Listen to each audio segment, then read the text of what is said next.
इयत्ता 11वी कला, विज्ञान आणि वाणिज्य शाखेसाठी विद्यार्थी नोंदणी आणि त्यांच्या पसंतीनुसार महाविद्यालयाचा क्रम लावून अर्ज भरण्याची मुदत आता संपलेली आहे। यानंतर कोणत्याही विद्यार्थ्याला महाराष्ट्र राज्यातून अर्ज किंवा स्टुडंट रजिस्ट्रेशन हे करता येणार नाही, कारण ती वेबसाईट आता बंद होणारी आहे। आणि एकदा वेबसाईट बंद झाली की मग पुढची प्रोसिजर ही सुरू होते।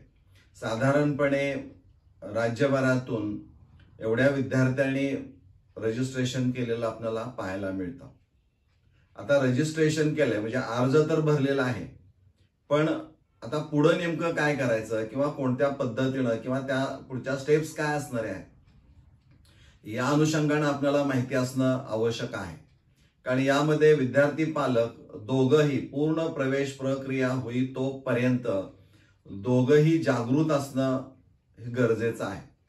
त्यामुळे आपण या व्हिडिओमध्ये अर्ज तर भरलेला आहे, आता पुढे काय करायचं आहे नेमकं त्या अनुषंगाने या व्हिडिओमध्ये आपण चर्चा करणार आहोत। नमस्कार, मी प्राध्यापक मिलिंद गायकवाड आणि आपण पाहतात यश अकॅडमी यूट्यूब चॅनल। आपणाला सर्वांना माहित आहे की यावर्षी राज्यभर 11वी सेंट्रलाइज ऑनलाइन ऍडमिशन प्रोसेस सुरू झालेली आहे। यामध्ये अनेक तांत्रिक अडचणी आल्या असल्या तरी ती प्रवेश प्रक्रिया पूर्ण झालेली आहे। आता असा असताना पुढच्या दिवसांमध्ये आता नेमकं विद्यार्थ्यांनी पालकांनी जागृत राहून नेमकं काय केलं पाहिजे या अनुषंगानं एक गोष्ट आपण पहिल्यांदा करणं गरजेचं आहे की आपल्या पाल्यानं किंवा विद्यार्थ्यानं अर्ज भरल्यानंतर जी काही प्रिंट काढली असणारी आहे ती प्रिंट हा व्हिडिओ पाहिल्यानंतर समोर घ्या आणि एक लाल शाईचा पेन जवळ ठेवा। आणि या फॉर्म मध्ये दोन भाग महत्वाचे असणार आहेत, बरोबर आहे। एक फॉर्म नंबर 1 ज्याला म्हटलंय की ज्यामध्ये तुमची वैयक्तिक माहिती असणारी आहे। आता वैयक्तिक माहिती जरी असली बरं का तर तुम्हाला कदाचित ती फार महत्वाची वाटत नसेल, पण जो काही करस्पॉन्डन्स तुम्हाला होणारा आहे तो करस्पॉन्डन्स हा तुम्ही जो काय ऍड्रेस दिलेला असणार आहे म्हणजे त्यामध्ये काय तुमचं पूर्ण नाव असेल, त्यानंतर तुमचा ऍड्रेस असेल, ईमेल आयडी असेल, मोबाईल नंबर असेल। ईमेल आयडी हा सध्या जो वर्किंग मध्ये असणार आहे तोच, मोबाईल नंबर देखील जो वापरामध्ये आहे जो चालतोय तोच मोबाईल नंबर द्या, कारण जे काही सगळे करस्पॉन्डन्स होणारे आहेत या दोन्ही गोष्टीवर होणार आहेत हे आपण विसरून चालणार नाही। आणि त्यामुळं अर्जामध्ये दिलेली माहिती पुन्हा एकदा लालशाहीचा पेन हातात घेऊन चेक करा, कुठं काही आपल्याला दुरुस्त्या कराव्या लागणाऱ्या आहेत का, आणि जिथं दुरुस्त्या कराव्या लागणाऱ्या आहेत तिथं काय दुरुस्ती करायची आहे तिथं करून ठेवा। आणि एकदा तो फॉर्म नंबर 1 आणि फॉर्म नंबर 2 क्लिअर, ज्या तुम्हाला शंका वाटतायत, तुम्हाला ज्या शंका वाटतायत की अरे असं झालं इथं असं पाहिजे होतं वगैरे जे काय असेल ना ते सगळं एकदा कागदावर त्या जे काही तुम्ही प्रिंट काढलेले आहे त्याच्यावर किंवा त्याची झेरॉक्स काढून त्याच्यावर सगळं लाल शाईने यासाठी पटकन ते तुम्हाला आयडेंटिफाय करता येईल की कुठं दुरुस्ती आपल्याला करायची आहे किंवा सुचवायची आहे। तर या दृष्टीनं तो फॉर्म व्यवस्थित एकदा नीट बघा, शब्द ना शब्द स्पेलिंग सहित बघा, कारण आपलं नाव त्यामध्ये असणारं स्पेलिंग ह्या सगळ्या गोष्टी आपल्याला जाणीवपूर्वक बघाव्या लागणाऱ्या आहेत, कारण तुम्हाला त्यासाठी काही संधी काही बाबतीमध्ये दिली जाणार आहे। त्यामुळे तुमची पूर्वतयारी म्हणून आपण म्हणूया की उद्यापासून जी प्रक्रिया सुरू होणारी आहे त्याची पूर्वतयारी तुम्हाला आता करावी लागणारी आहे।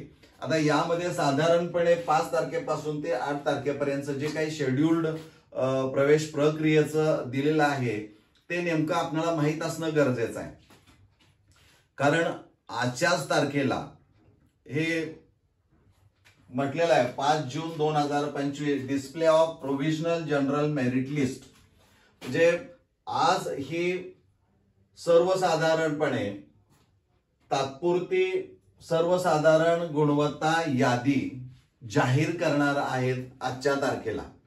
आता ही जाहीर तुम्ही ज्यावेळी ती वेबसाईट पाहाल त्या वेबसाईटवर कदाचित ही तुम्हाला पाहायला मिळेल, म्हणजे ही सर्वांसाठी खुली असणारी आहे, पण ही आजच तुम्हाला बघायला मिळणारी आहे।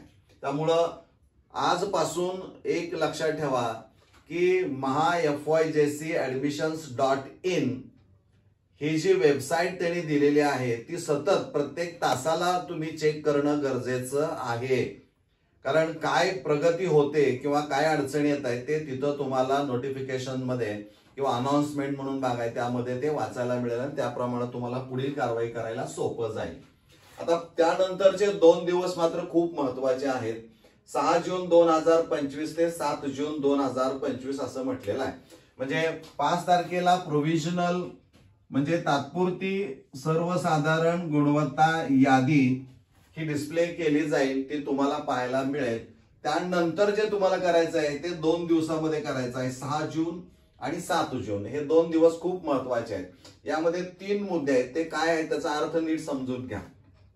यासाठी सगळ्यात महत्वाचं काय आहे तर स्टुडंट लॉग इन. कारण जे काही तुम्हाला करायचं असणार आहे ते स्टुडंट लॉग इन.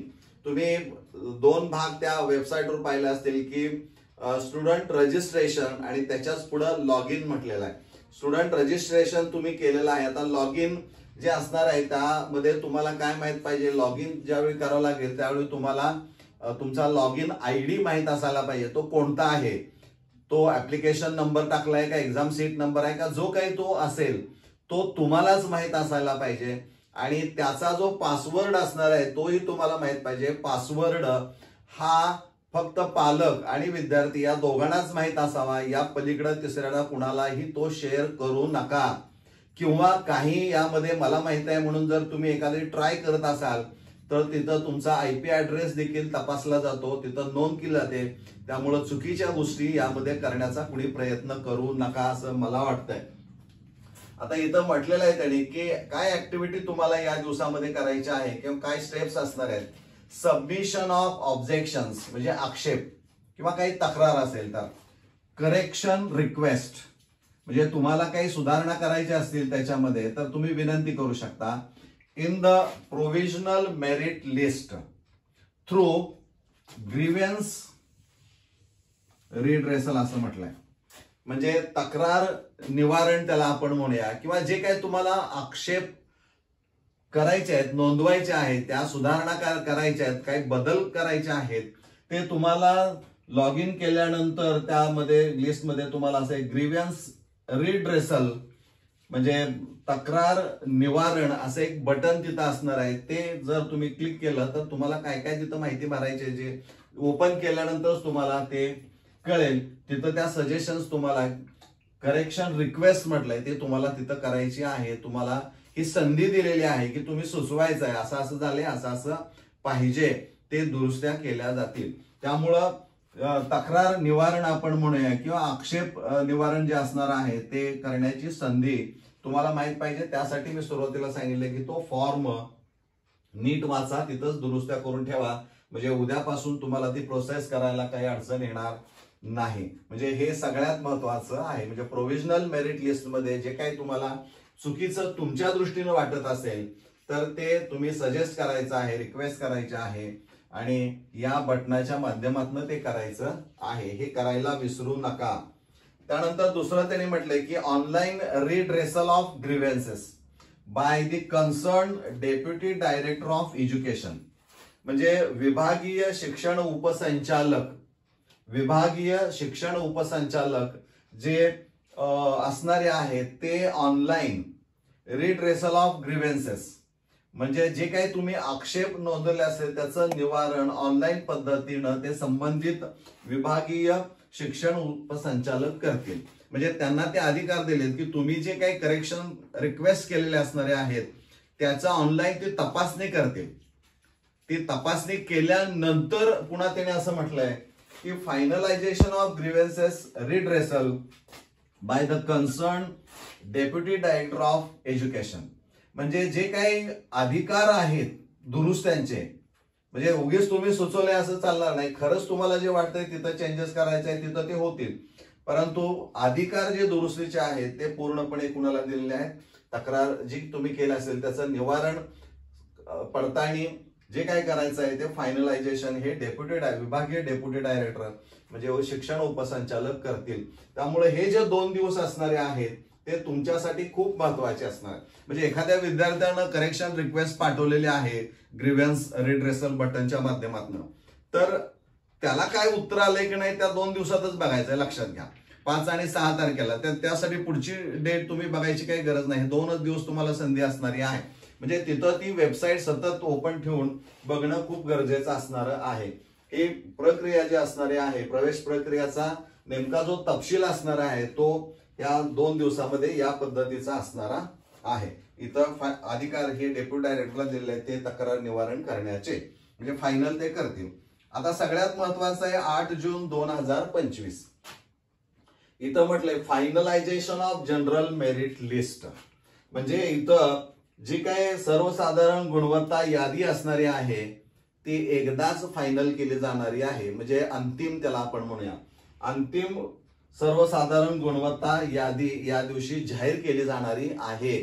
आणि त्याचबरोबर त्यांनी म्हटलेलं आहे की 0 राऊंड म्हणजे 0 फेरी, म्हणजे जिथं मॅनेजमेंट, इन हाऊस किंवा मायनॉरिटी कोटा असणार आहे, या विद्यार्थ्यांना जी काही उच्च माध्यमिक विद्यालयाची उच्च माध्यमिक शाळांची मागणी केली असणार आहे त्याचं वाटप, अलोकेशन याचा अर्थ वाटप, त्या दिवशी निवड आणि वाटप आपण म्हणूया ते केलं जाणार आहे.